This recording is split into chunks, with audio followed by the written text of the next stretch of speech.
You have to have the passion and have the drive. If the passion and if the drive, the fire in the belly is not there, don't do it. This is the Deep in the Weeds podcast. I'm Anthony Huckstep.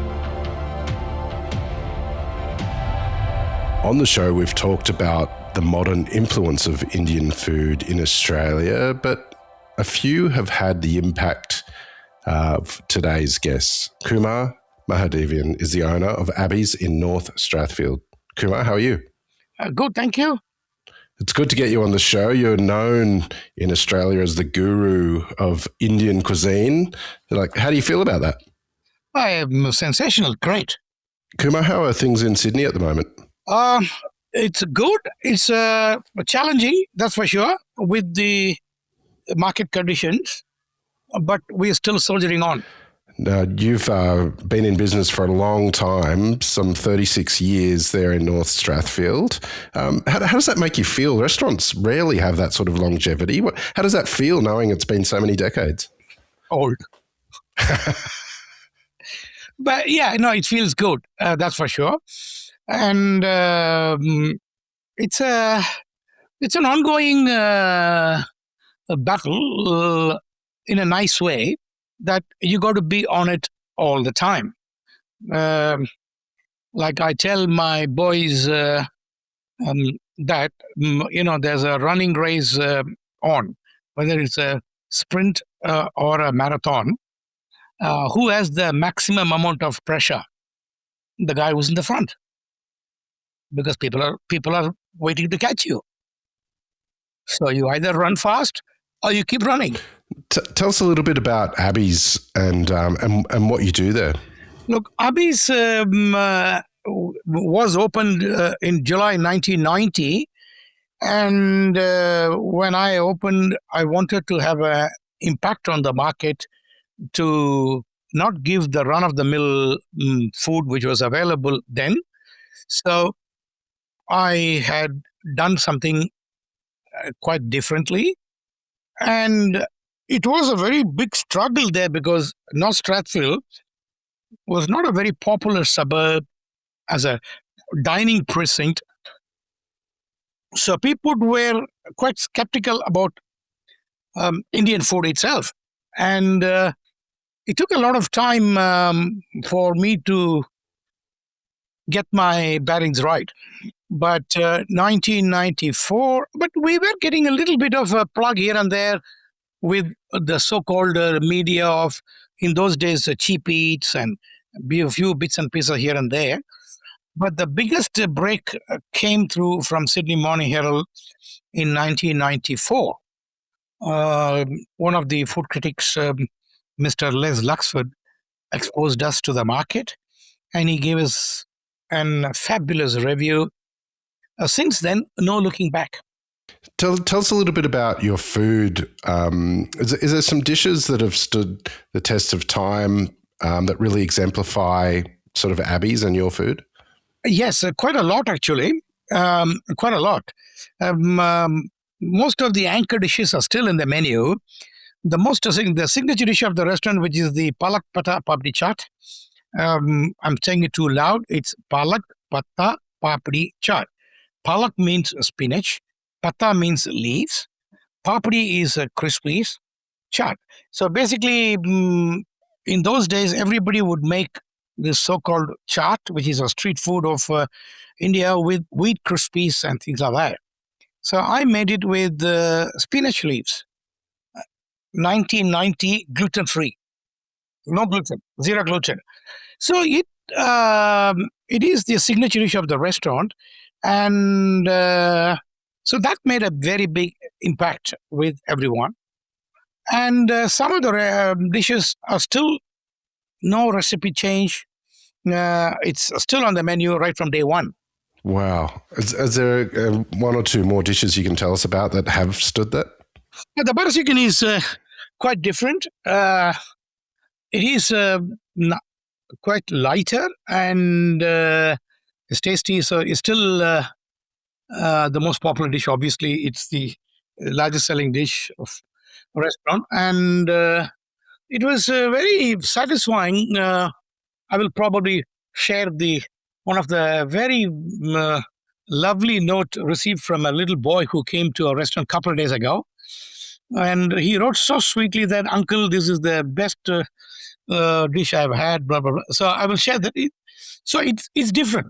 People will know that people will know the difference, that this butter chicken is different. Primarily, our butter chicken is smoked in the tandoor, charcoal tandoor.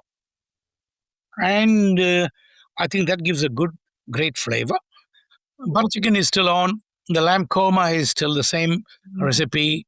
There's another dish, Southern Indian chicken, which is chicken varuta curry. We call it chicken with black pepper and cassia and fennel. There is the eggplant dish. So the lamb sikh kebabs. So there are quite a few anchor dishes which I'm not able to change it. So for my regulars, what I do is we change specials, approximately 3 entrees and 3 mains. So which we do every 4 weeks. So they have a bit to taste that. So that is the consistency of the restaurant. Yeah, amazing. I want to talk about the amazing awards and trajectory that you've gone on in Australia with this restaurant, but take us back to when you were young. Whereabouts did you grow up, and was food a big part of your life and your food? I was born in Tamil Nadu, which is a state in south. The capital is Chennai, so I speak Tamil, and I did my hotel management in that city, old Madras, then moved to Bombay, did my formal training in the Taj Bombay, and came to us. I was actually sent by the government of India to promote Indian food in Australia. So 1984, in early those days, government of India had a tea center. So then they wanted to promote tea and food along with this. So they established a restaurant, one in London, one in Sydney. So I was sent by the government of India to promote Indian food in Australia in 85. That's how I came to the country. And it was owned by the Air India and the Tea Board of India. So they decided to wind up the Australia Pacific operations. I didn't have a job. I went and worked for an Italian restaurant part-time. I was sick of cooking Indian, which is a fact. And that owner of that restaurant told me, "Hey, you're not ordinary fry. Tell me, who the hell are you?" Then I said, "Look, I was working in this restaurant, and blah blah blah, and you're wasting your time. Let's go to Indian." So it was my ex-business partner. His name is Doug Moxon. So we started this restaurant in 1990. So that's how we started in Abhi's, and he chose a name as well. Well, take us back to India and the food of the region that you're from. Is there any sort of, the food is so different depending where you are in India. Is there some food or dishes that sort of exemplify the region that you're from that you can share with us? Yes. See, India is a beautiful country with very, very high diversity of culture and geographical and the food. So the food plays so many different roles. Generally, Southern Indian food tends to be a bit more spicier, pungent, and actually not very heavy. It is not nuttier and creamier and rich, because there are a couple of reasons for it. First is the temperature. South is hot. The city where I come from, Chennai, or even south, we have only 3 climates: hot, hotter, and hottest. No winter. I never wore a jumper. No woolen jumper. No woolies. And so I think you eat hotter food to perspire and make your body cool and things like that. As you keep moving north, the food gets richer and nuttier and creamier and heavier to keep the body warm. And Chennai, there's plenty of coconuts and pepper, Kerala, which is the adjoining border, and we grow a lot of spice there. So spices, no limitations to the availability of pepper, fennel, cassia. So the food is heavy. It means in spices there, coconut. So as you move, as you keep moving different, the food keeps changing. When you landed in Australia, were you surprised at the food culture here? Was it different to what you expected? Look, I was too young and dumb, to be honest. We didn't know what was happening because the restaurant which we came in to work, we were so busy, lunch and dinner. We didn't even have time to explore what's happening outside or not. We used to work 16 to 18 hours. It is really, really that hard we worked. The food was, we could get the spices, not all of them, but was quite okay. I really didn't get much of a chance to go and explore the market, as I would say. So we were just working and working. And it was in a very prime location in Martin Place, MLC Center. High profile clients would come. Who's who of Australia would be dining there. We gave food to King Charles, and he dined there. Elton John's favorite place. God bless his soul, Mr. Laws. All the. It was the go-to place in Sydney in those days because it was a very beautifully set up restaurant. You mentioned about the beginnings of Abhi's with your former business partner. Why did you choose North Strathfield, and what was it like once you found the site building the restaurant? It was a rundown, cheapest place we could find. It was no fancy at all. It was really, really, it was actually I would say it's a gift of God. That's what I would say, because we didn't have to spend any money. We didn't have any money to spend, number one. So it was no fancy fit out and things like that. It was a very humble suburban restaurant, which it still is, but we're still keeping up with the times of a few bits and pieces visually and cosmetically. But the food spoke for itself. You mentioned Les Luxford's review and the impact that it had on the business, but sort of since then, you've won many accolades. It's been extraordinary. And in the early 2000s, you also opened Aki's in Woolloomooloo. Tell us about Aki's and how did that deal come about with being part of the wharf there? Look, we were riding very high in Concord at the time. 2003, I was getting a little bit bored with the North Strathfield precinct.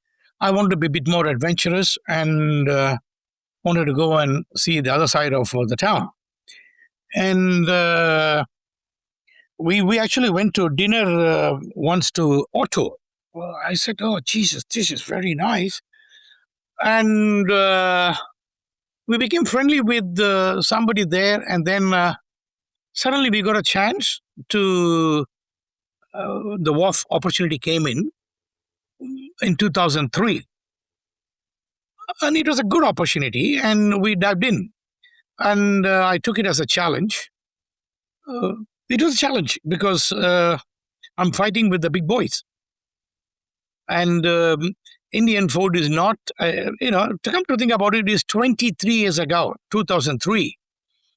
23 years ago, Indian food was not accepted at that level with the other modern Australian restaurants, which is a fact. I can quote so many examples.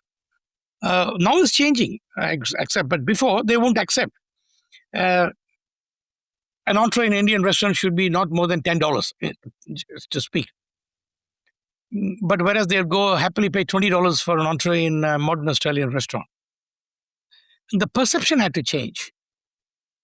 So, but Aki's gave me a beautiful insight to work with the Australian produce, and I could do braver dishes what the market has not been exposed to, like giving bug meat, quail, pigeon, duck.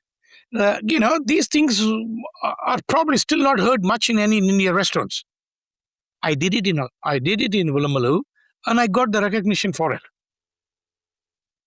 So it was. I was able to exhibit my culinary skills to a different level. Which, hey, we're not a normal Indian restaurant. We are doing this, and people accepted it, which is a good thing. And the media accepted it, and we got recognition for it. Yeah, absolutely. And it was an amazing spot. I can still remember some of the dishes, and particularly the duck that you used to do there. Tell us about the names of both of the restaurants. Where did the names come from? Okay, Abhi's is come from my eldest son, Abhinav.